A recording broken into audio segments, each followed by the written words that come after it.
اسلام کا جو کلچر ہے، جو جس کو ہم اسلامک کلچر کہتے ہیں، کیا وہ عرب کا کلچر ہے یا وہ کسی بھی علاقے، فار ایگزامپل اب جیسے آپ نے مثال بھی دی کہ یہاں پہ کم از کم 56 کے قریب اسلامی ممالک ہے، لیکن ہر ایک کا کلچر ڈفرینٹ ہے، حالانکہ ہیں سب مسلم ممالک، ہر ایک اس کے اندر فرق ہے.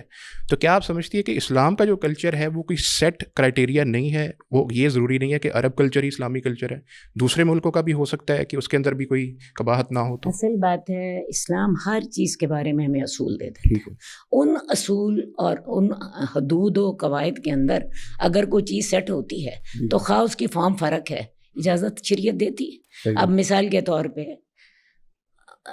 اپنے شادی ہے بھائی، شادی کی رسوم ہر جگہ فرق ہوتی ہیں، ہر علاقے میں فرق ہے، اور لیکن اگر وہ اسلامی قواعد سے ٹکراتی نہیں ہیں اسلام ان کی اجازت دیتا ہے. مثال کے طور پہ ہمارے یہاں پہ جو شادی کے بعد ایک جوائنٹ فیملی کا تصور ہے ہمارے یہ پاک و ہند میں عام طور پہ، جبکہ مڈل ایسٹ میں آپ دیکھتے ہیں یہ تصور نہیں ہے.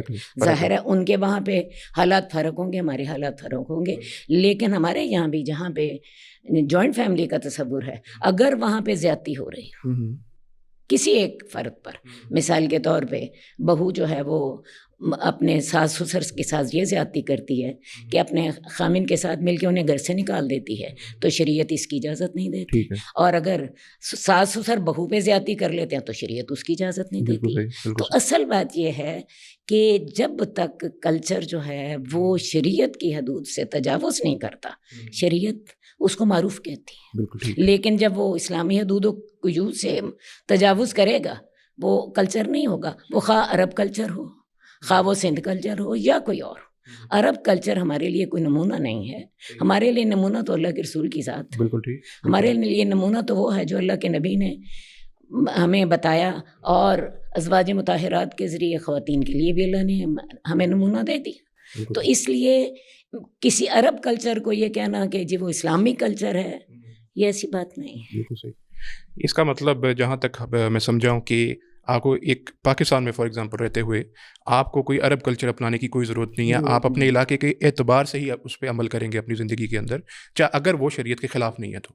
یہاں سے دیکھیں عرب کے حالات فرق ہیں، ہمارے حالات فرق ہیں. اللہ تعالیٰ نے اس کے لیے شریعت کے احکامات میں بھی تبدیلی کی ہے. مثال کے طور پہ آپ دیکھیں عرب میں پانی کم ملتا تھا، اللہ نے وہاں پہ تیمم کی اجازت دے دی، اور اللہ کی رحمت سے وہ اس سے ہم بھی فائدہ اٹھاتے ہیں.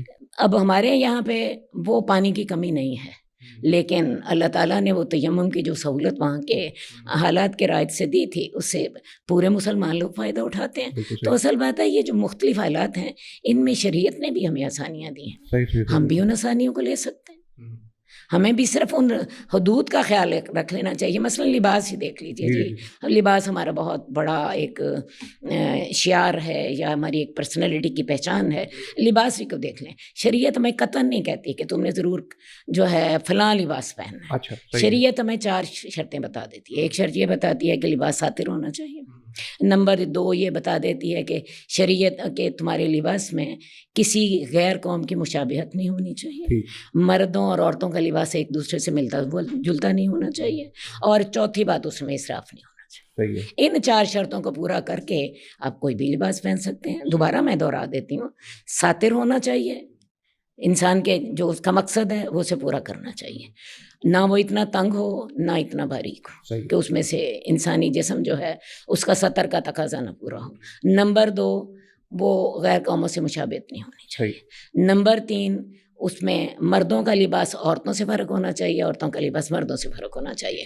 اور نمبر 4 اس میں اسراف کا پہلو نہیں ہونا چاہیے. ان 4 شرطوں کو پورا کر کے آپ کوئی بھی لباس